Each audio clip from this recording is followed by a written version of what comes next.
মহাসচিব। যাত্রী কল্যাণ সমিতির পরিসংখ্যান মতে এবারের ঈদে ঢাকা ও আশেপাশের জেলা থেকে প্রায় 1.5 কোটি মানুষ যাত্রা করবেন নিজ নিজ গন্তব্যে, আর এক জেলা থেকে অন্য জেলায় যাতায়াত করবেন কোটি মানুষ। এই যাত্রাপথে যাত্রী হয়রানি বন্ধ ও তাদের নিরাপত্তার বিষয়গুলো উঠে আসে আলোচনায়। ঈদ যাত্রায় ফিটনেসবিহীন লক্কর যানবাহন বন্ধে কঠোর পদক্ষেপ নিতে হবে। মোটরসাইকেলের যাত্রী আরোহী মানসম্মত হেলমেট ব্যবহার করতে হবে।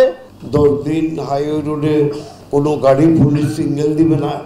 কারো বিরুদ্ধে যদি স্পেসিফিক কোনো অভিযোগ থাকে, যদি তাদের কাছে নিউজ থাকে, সেটার ক্ষেত্রে হবে অন্য গাড়ি সিগন্যাল দিয়ে রাস্তায় যানজট করবে না। এটা গতকালকে স্বরাষ্ট্র উপদেষ্টা মহোদয় সব বাহিনীর উপস্থিতিতে সিদ্ধান্তগুলি নিয়েছেন। প্রথমত একটি বাস্তবতা হলো আমাদের ছোট দেশ, অনেক লোক সংখ্যা।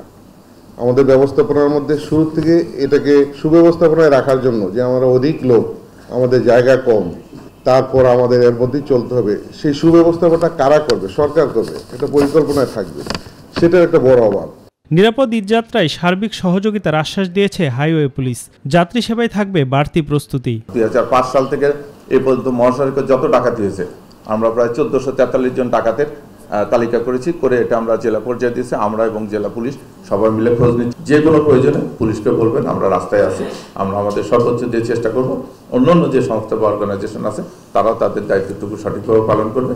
এর মধ্যে পারস্পরিক সহযোগিতার মাধ্যমে আমরা আমাদের ঈদযাত্রাটাকে এবং আমাদের মহাসড়কটাকে নিরাপদ করব, নির্বিঘ্ন করব।